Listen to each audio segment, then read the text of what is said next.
Today we're going to be talking about what you do if you get to the end of painting your door hanger and it's time to do some custom lettering and you're stuck.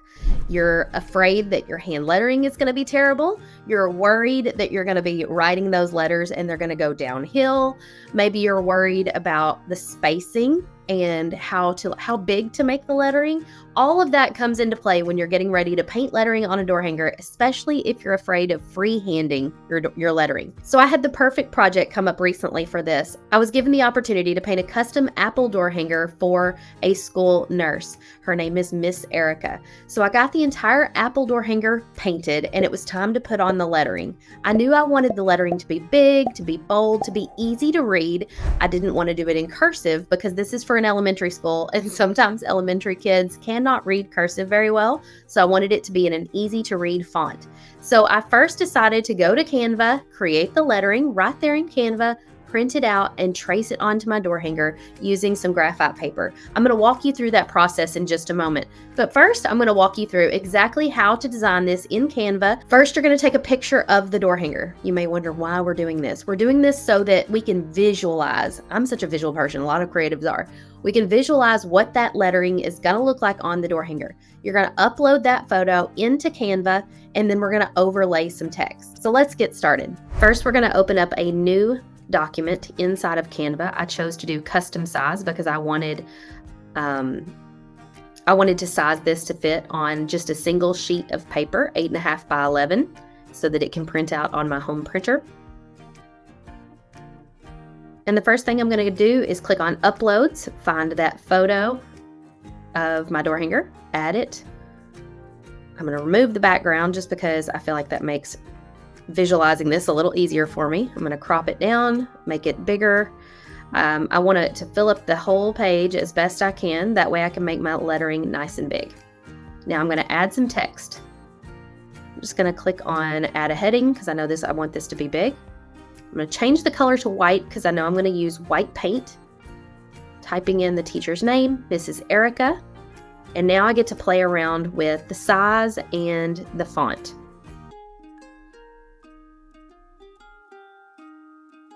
So I clicked on a few different ones. I eventually decided on the text called Lucky Bones.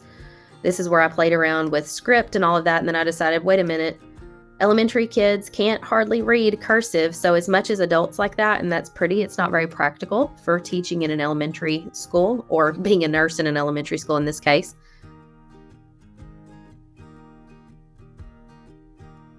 This one looks a little too blah. So I ended up settling back on Lucky Bones. I felt like it was kid-friendly and cute. Now I'm going to mess with the line spacing. I wanted it to kind of look like it was nestled up together. So I just moved Erica up closer to Mrs. and now I'm resizing it, deciding how big I want it to appear on the door hanger. Now if you see at the top of the screen, you can see my grid lines where the ruler is. It shows the size of the paper. So I used that and a ruler on my project to decide how big I wanted this lettering to be. I changed it to gray. That way I could easily see where I'm tracing when I'm tracing it. Sized it up, and then I see in the gray area up at the top, you can see how big it is going to be. I think I ended up sizing this to about 10 inches or so. And then I took a ruler and measured that out. And of course the height of this is about 8 inches. And once I measured it on the door hanger, decided it was going to fit, I downloaded it as a PDF. That way it stays true to size. Hit download, and now it was ready to be printed out. Okay, I've got my printed template ready. What I need to do first is tape this down. That way I know that after I lay my graphite paper on here, it's not going to wiggle around and get crooked, because we don't want to, we don't want to trace it on kind of crooked like that. Then it wouldn't look good. And I'm not too particular, so I'm just going to kind of line this up with the bottom of my desk so I know that the base is flat and straight. Because with the nurse's apple, it's easy to kind of like visually get it a little off center. Okay, line this up. That looks pretty good. Just kind of look in here. If you want to get really technical, you can take a ruler and kind of measure and make sure that you are, evenly spaced and all that. But I'm not very good at measuring, let alone getting things even. So I'm just going to eyeball it. I'm going to pull off a piece of tape here, and I'm going to lay this tape across the top. This is gonna allow me to flip this up like a hinge and place my graphite paper beneath it. So this graphite paper came from Amazon. It's a really large sheet, so it's really great for tracing door hanger templates. You're gonna place it shiny side down. Now, be sure after you use this, don't throw it away. You can reuse these over and over again. So shiny side down, get it all the way up underneath there, and then flip this back down. Now, I'm gonna carefully try not to like scratch it anywhere else, because anywhere you touch this graphite paper, it has the chance to transfer graphite to your project.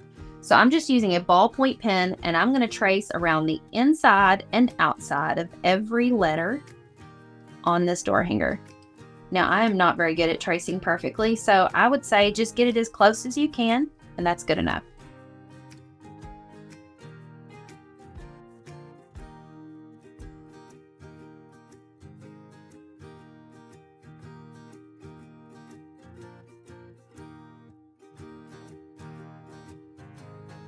Okay, once you've got the whole thing traced, remove your graphite paper. Take a little peek underneath to make sure everything transferred well before you untape it. Then let me just show you.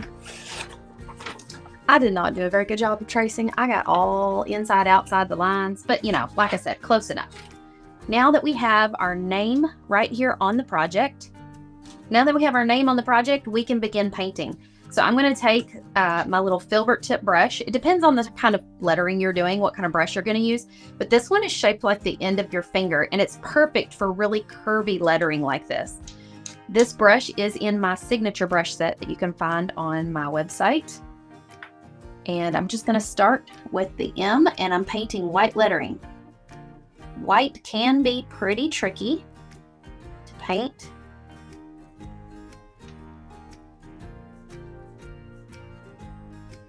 And get really nice and smooth, but you might have to do a couple coats. And I've already decided that was the wrong brush for this because it's too large. So I'm going to step down to the next size filbert tip brush. It's about half the size. I was struggling to get in the tight spaces with this one.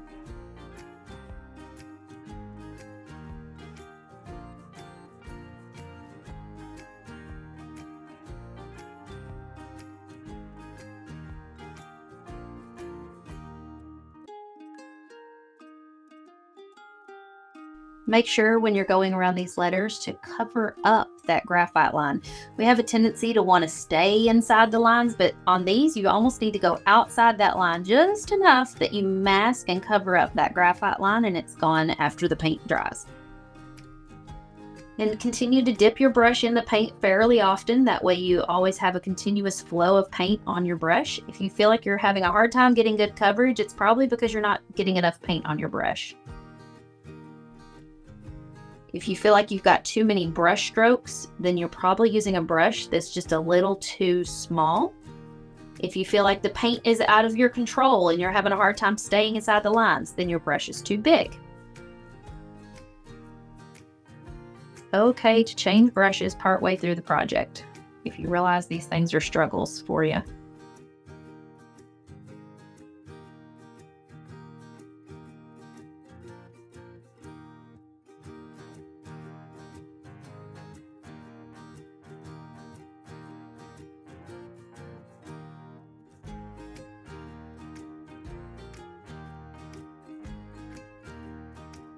Number 1 is done. Let's hit it with the hairdryer, and then we're going to do another coat.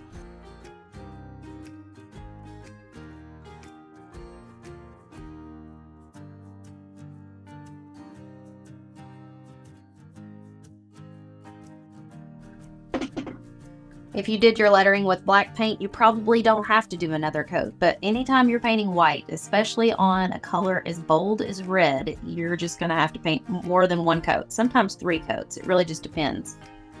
So don't feel frustrated, just trust the process, keep going. It will turn out great in the end.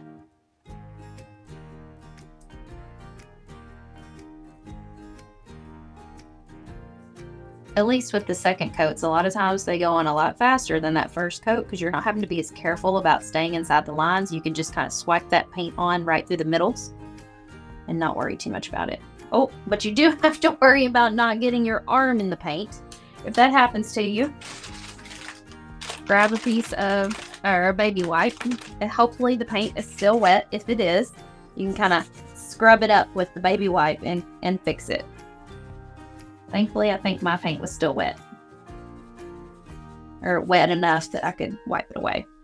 Also had a little drip over here. That's not going to come up as easily. So definitely make sure it's dry before you put your arm in it.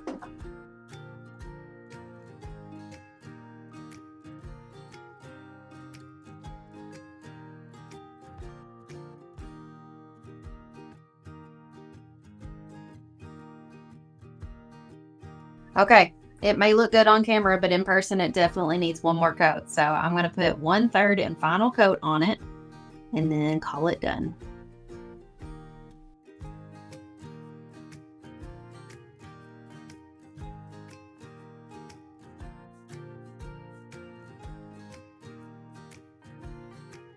Okay, I think we're done.